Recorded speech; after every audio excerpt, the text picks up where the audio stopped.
Hey everyone, this is the fourth New World Nodes vlogcast, New World Nodes vlogcast with Isabelle, Cheren, and I, Hamlet Au. And we're here, where are we? Is this Blake C? No, it's by my friend, it's Blake Tortuga.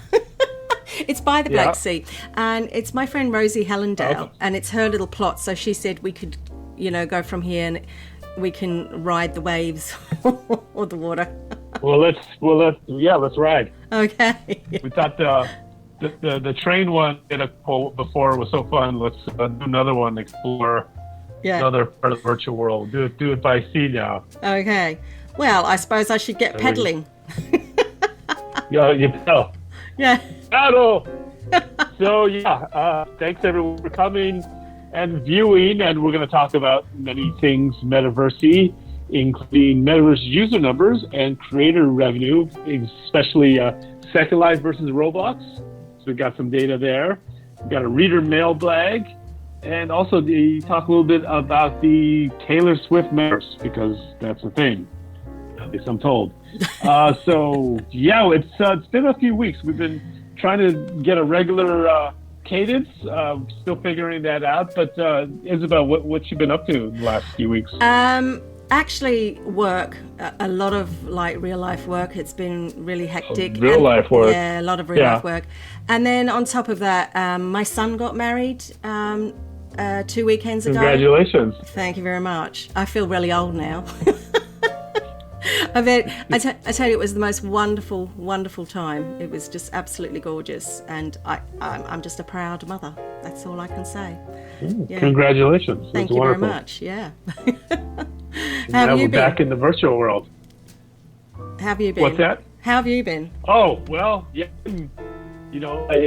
kind of ironic if you're writing a book about virtual worlds and you actually don't go into virtual worlds much. So this is I haven't actually done a Second Life kind of things in a while. Just I'm writing a book called Why the Metaverse Matters, and so I'm trying to explain that. And part of the attraction and the amazing thing is you go in and hours can slip by because there's always something new happening. And that's kind of been my life is writing the book and going across various platforms. So that's it's been fun and challenging. And I've been talking, for example, with a lot of Lyndon. I did a long interview with Philip Rosedale. Lyndon actually did several, and then also people, unless you're an old timer, might not remember Corey and Draka. Oh, yes, I remember Corey Linden.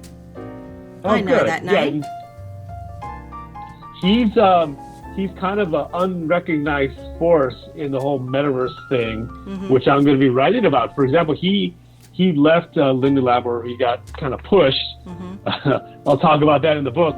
Pushed out, but he ended up going to Facebook. It was still called Facebook at the time, and he led the acquisition of Oculus, the VR company, for Facebook. And so he started talking to Zuckerberg about Second Life and the virtual world, and then a few years later, then all of a sudden Zuckerberg said, "Oh, hey, we're building the Metaverse."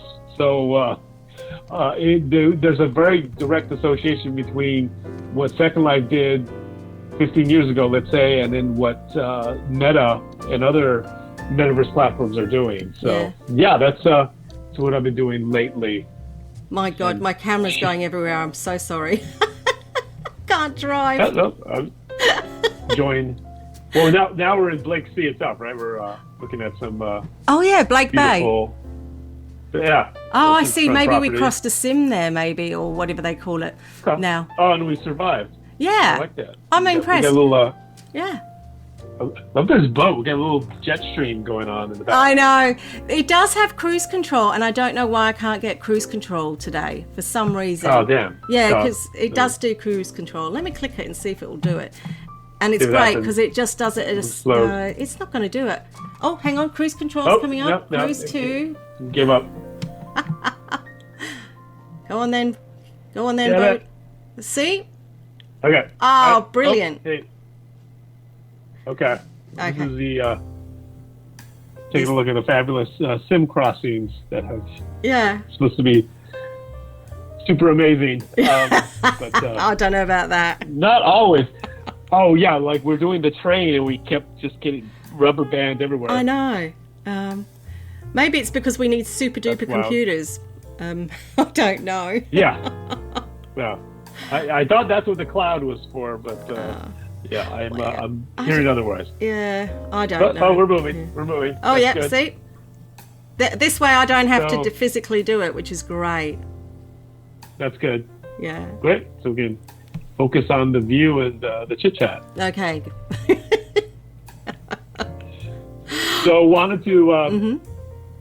first topic, the size of the metaverse, or what I call metaverse platforms, just to avoid the confusion, because there's always the question I get asked by reporters, well, what is the metaverse and does it exist? And I'm like, well, it exists in many platforms. It's not a capital M metaverse just yet, but if you look at the data, there's like 500 million users across like Roblox, Minecraft, roughly fits the definition, Fortnite, VR chat, Rec Room, Second Life too, still, and we'll talk about this later, it's small, but it's actually very active. So yeah, you count that up and you get 500 million people.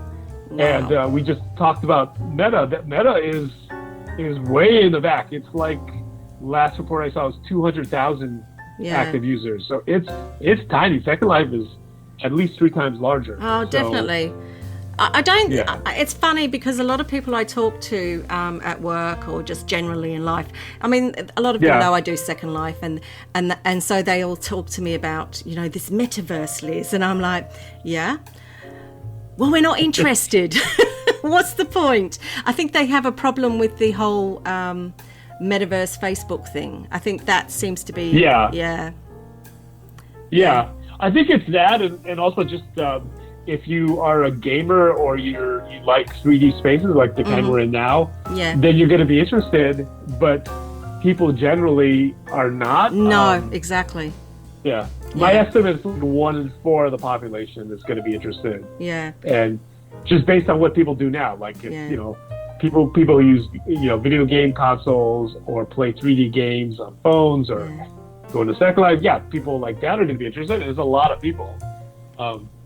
We get into trouble where people go, oh, everyone's going to be using this, and it's the next social media platform. It's like, let's look at what people are doing now and see who's really interested and focus on that, because that's already a big amount of the population. Yeah, definitely.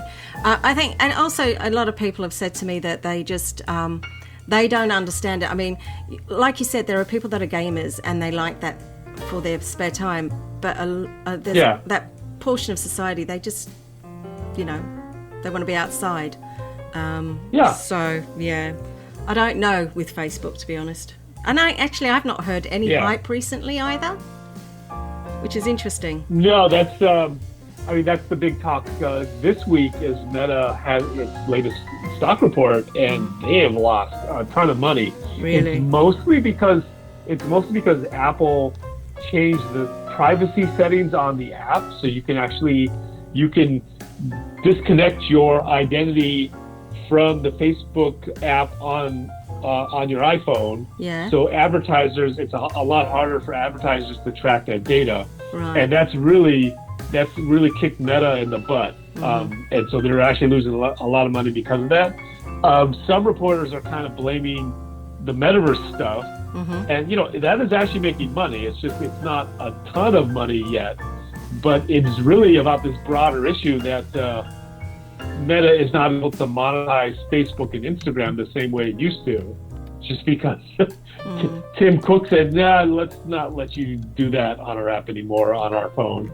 So that's the problem there. But my concern is a lot of people in business are going to take the wrong conclusion from that, but this proves the metaverse doesn't work. It's like, well, no. First of all, Meta is actually a small player in the metaverse world.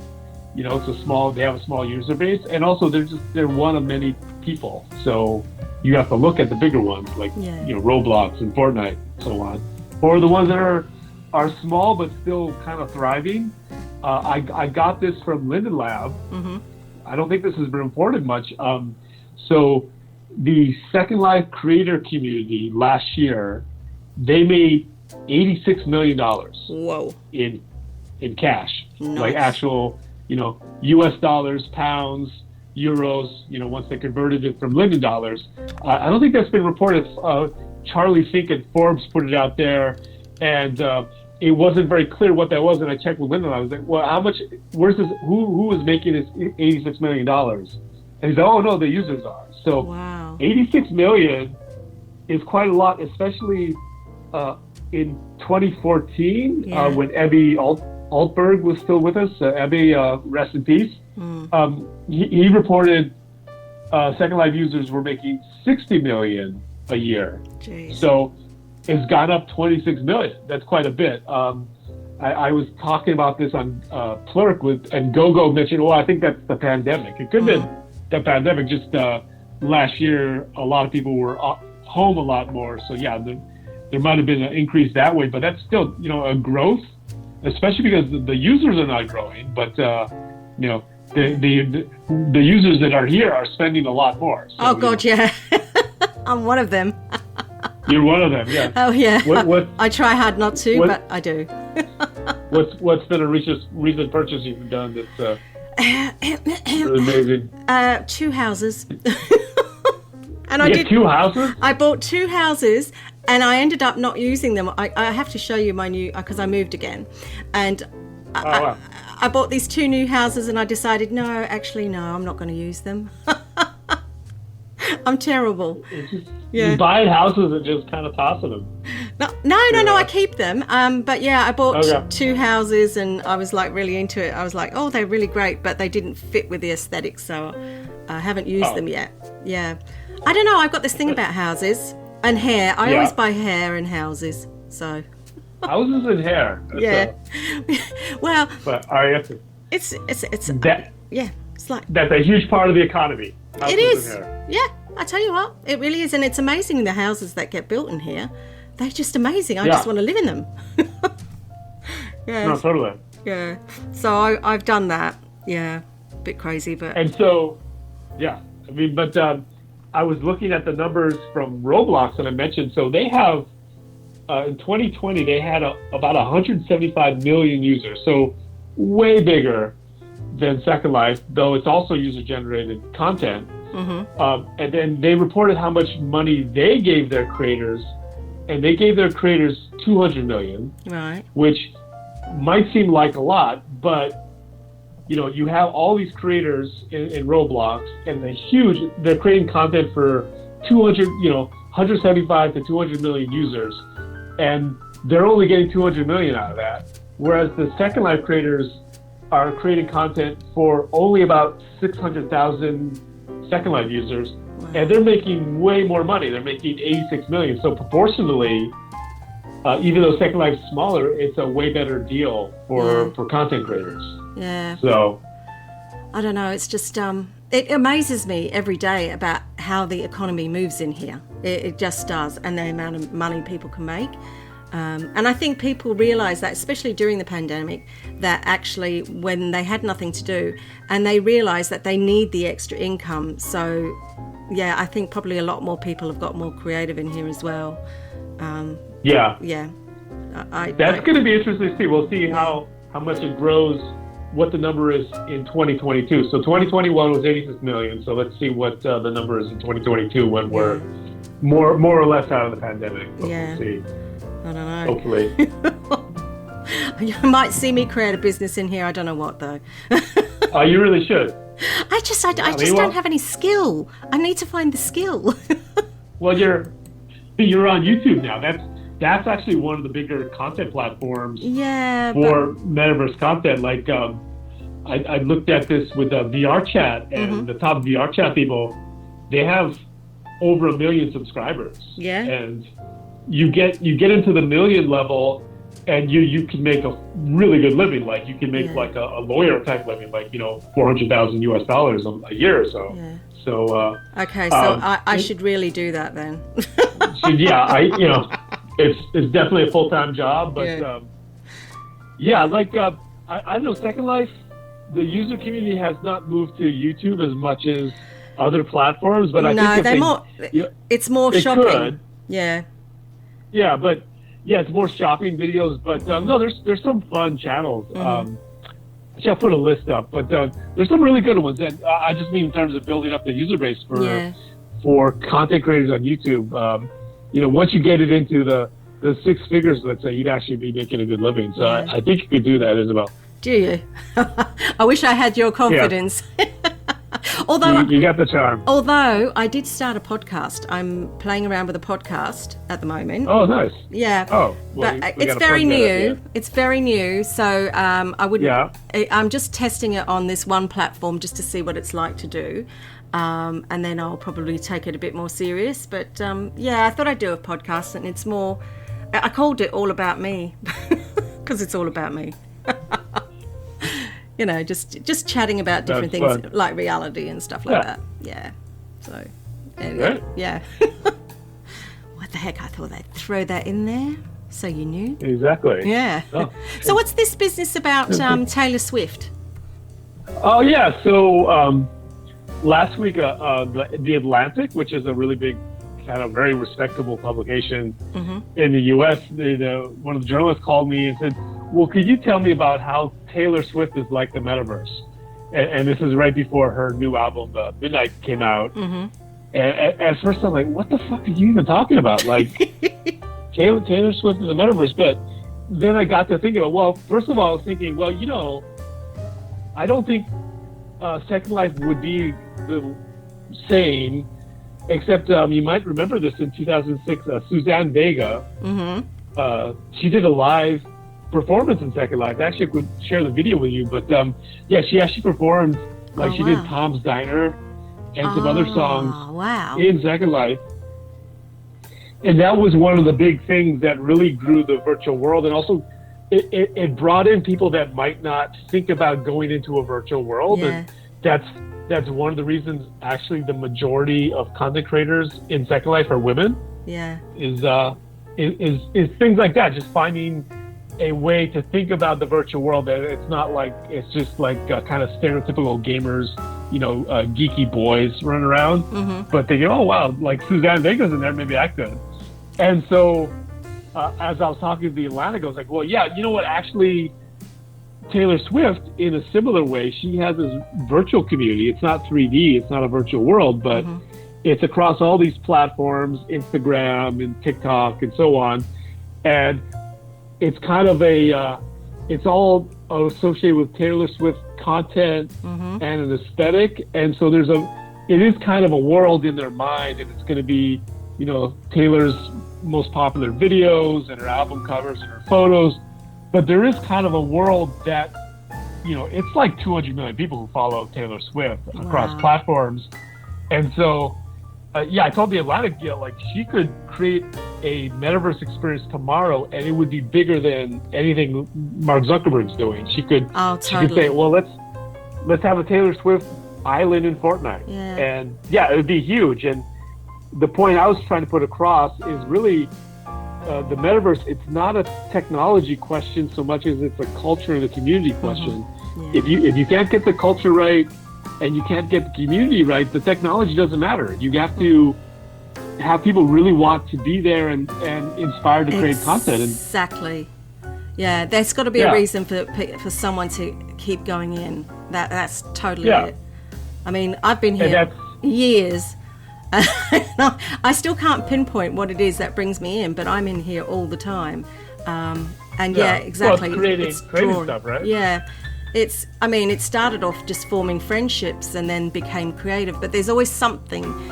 I don't know. I find it hard when people say they get bored and they don't know what to do, because I don't ever believe in boredom. It's such a strange thing to me. Oh, I've lost our camera. Oh, there we are. Wait. I think we crossed something just then. Oh, I don't know what it was. Another sim crossing. Yeah, that's so funny. Oh wow, good. Yeah, but I just think it's brilliant, and I'm trying to remember. There's an English comedian who came in here. I'm trying to remember his name, and he was famous for coming in Second Life. I just can't get his name right. Stephen. What's his name? Yeah. I'll look it up. He's really rude to people. I love him. Oh God. Well, when I think aren't of it, all British comedians rude to people? Yeah. Yeah. I'll put his name in the description when I can remember, or I'll embed it in the video as a thought bubble above my head when I remember his name. But he performed in here as well. And isn't there a place for Duran Duran? Didn't they do something? Oh yeah, they had an island. Yeah. That was another burst that got kind of like the Gen X crowd really interested, because they were actual users, like Nick, what's his name, in Duran Duran. They were actually players for quite a while before they jumped in.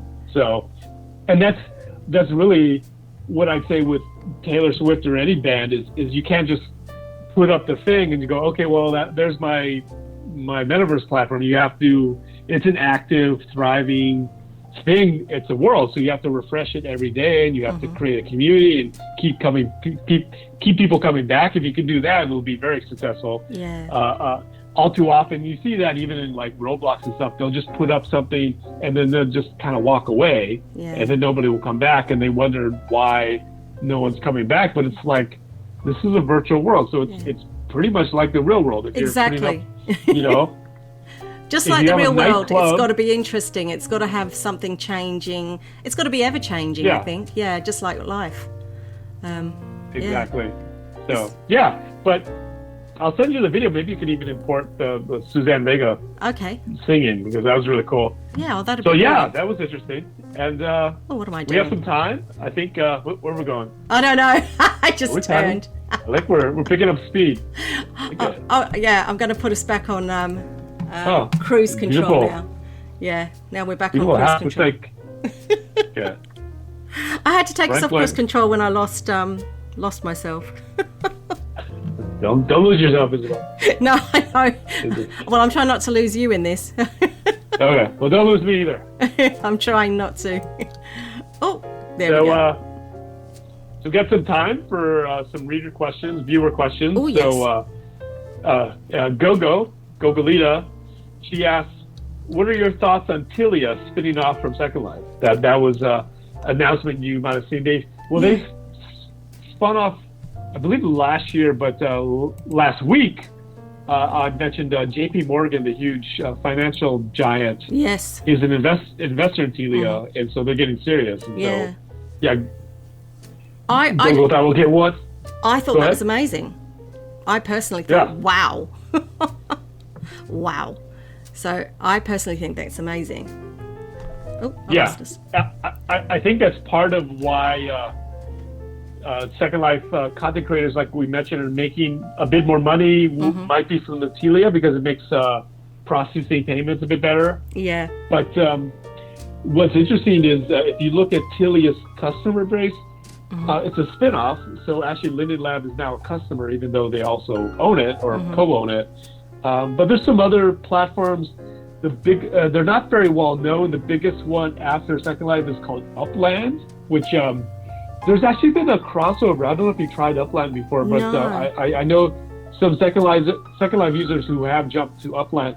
It's kind of like Monopoly on top of the real world, in the sense that they have right now it's a 2D map. They're going to turn it 3D later, but it's a 2D map of the world, starting with major cities. So they have San Francisco, I think they have London, Rio de Janeiro, so on. But you can buy property, and then you own property in it, and then you can actually make money that way. Ooh. And you can create content and experiences. Like I said, they're going to make it a 3D world at some point, but you can buy the real estate through on the blockchain through cryptocurrency. I think they're on the Ethereum blockchain. Double check that, but they use Tilia as a payment processor. They're becoming pretty big. They're almost about as large as Second Life in terms of users. Like, about 500, 600,000. It's pretty interesting. Yeah, they have a vision of becoming the metaverse, but first getting the kind of monopoly thing right, and getting people actually interested in that way. Like they're telling me, because the property is sort of like an NFT, but the amount of people who own a property in Tilia is actually larger than kind of most platforms that are using NFTs. So they're actually getting some traction. So I'd keep an eye on Upland. Okay. But yeah, I might have that's a look one at of that. Tilia's.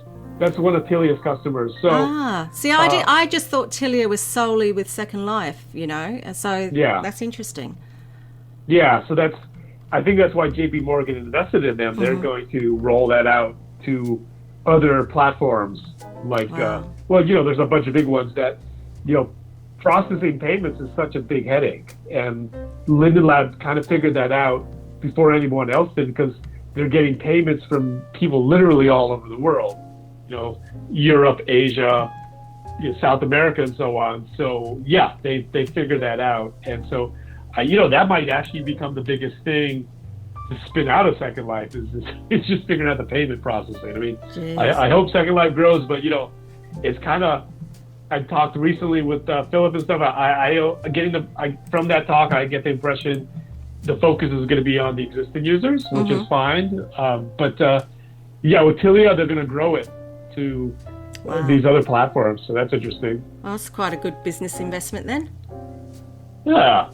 Definitely. Another viewer question from Whiskey Monday, which she's one of the best kind of Second Life image artists. If you look at her Flickr, you should follow her, Whiskey Monday. She takes really beautiful images, you know, actual works of art, like really creates kind of the perfect images for metaphors to express something going on in her life. It's really great. But anyway, she asked, what's your favorite art spot in Second Life? Oh, shall I answer mine? Please.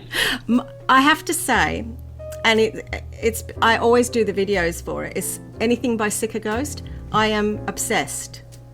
Oh yeah, she's great. Every time there's an installation, that's something that, yeah, for me, it's always.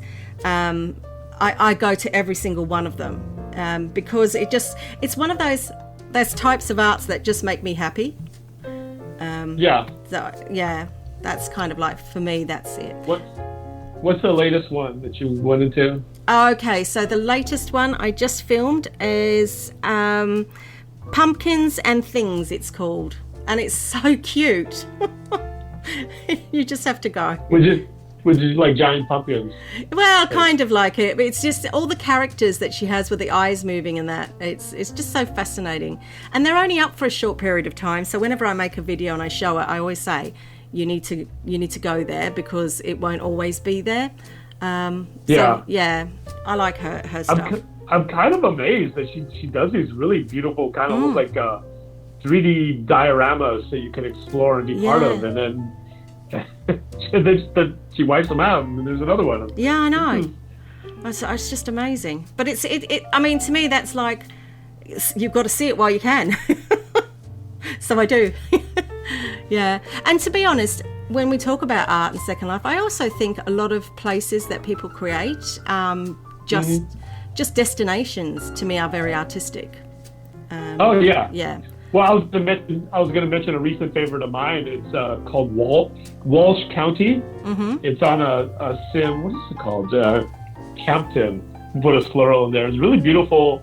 It was new to me actually. Like Kaja on New World Notes, because she covers what the latest in Flickr, Second Life's Flickr community is doing, and this is really beautiful, like wheat field, and there was a big bale of wheat, and it was just the way it was photographed was just so it looked really beautiful, and like I thought it was a photo, and I was like Kaja, is this, whoever created this must have really put a lot of like Photoshop on this afterward, because this it just looks too vivid to be, you know, from Second Life. I saw it, and so then I actually went in because she included the slur. I'm like, wow, this really does look pretty close to what that looked like. Like I'm not an expert screenshot, you know, image creator, so it didn't look as good. But like, you can go in and we'll leave a slur. But yeah, it's really amazing, and it's really, like you were just saying, it's a beautiful kind of wheat field, and there's cows and there's ducks flying around. There's really good audio effects, but it's just that whole immersive experience of being in this kind of wheat field, and that sounds really good. It's vivid enough. It's a great place to take photos and explore, and do a wheat field type of party. And the reason why they're so artistic, when you think about it, is it's down to the details, but it's also down even to the wind lights that they use. So some people have a really great eye for the wind lights to make it look just amazing. Yeah. So check out the wheat field. Actually, it was kind of making me remember of AM Radio's works, because I've been talking with AM Radio. He's going to be in the book because he has a really interesting story of what happened after he left Second Life. Okay. But this a bit in the same genre, kind of create kind of a rustic environment, and so Okay. I thought that was amazing. Definitely have a look. Definitely have a look. We'll have links. I think it kind of covers it. Follow me on SL Hamlet on Twitter. And how about you, Isabelle? You're always the same name, Isabelle Cheren. Isabelle_Cheren. No, it's just, you can just look for Isabelle Cheren. It automatically brings me up. Yeah. To be honest, I think there's only another 2 Isabelle Cherens in the world. I Googled myself once. There's only you. No. There's an Isabelle Cheren. She's a nurse, I think. She's French nurse. Okay. And there's another Isabelle Cheren in America. But it was just pages of me. Yeah. So that was interesting. I did that once, as you do. You dominate Isabelle Cheren's face across all realities. Yeah. And do you know what? I've even started using Isabelle Cheren for my real life stuff now. It's really funny because I just think, I'm just like, I might as well just stay her. Not just Second Life, I might as well just use her. Yeah. That's happened with several Second Life users. They just the name becomes so common, and they actually start making a living through their avatar. They're like, what the hell? I'll just change my name, my real name, to the avatar name, and so. That's a great idea. Maybe that's what I should do. Yeah. I changed my name by deed poll. Oh my God. You'll dominate Isabelle across the entire multiverse. Yeah. My kids will think I've gone nuts. It's like, oh God, who's she? Love it. Oh, Jesus. Well, thank you, everyone, for viewing. And please like and subscribe. Definitely. We'll have much more coming soon. Hopefully, maybe next week if you have some time. Definitely. I will do. All right, thanks you, everyone. It's been a nice boat ride. My legs are really sore. Goodness, yes, I can see you paddling away. Yeah. All right, see you later, everyone. All right, bye, everybody. Tom's Diner. Will you play it for us? Sure. Or sing it for us? I will sing it for you right now, right here, the way it was originally written. I am sitting in the morning at the diner on the corner. I am waiting at the counter for the man to pour the coffee, and he fills it only halfway, and before I even argue, he is looking out the window at somebody coming in. It is always nice to see you, says the man behind the counter to the woman who has come in. She is shaking her umbrella, and I look the other way as they are kissing their hellos, and I'm pretending not to see them, and instead I pour the milk. I open up the paper, there's a story of an actor who had died while he was drinking. It was no one I had heard of, and I'm turning to the horoscope and looking for the funnies when I'm feeling someone watching me, and so I raise my head. There's a woman on the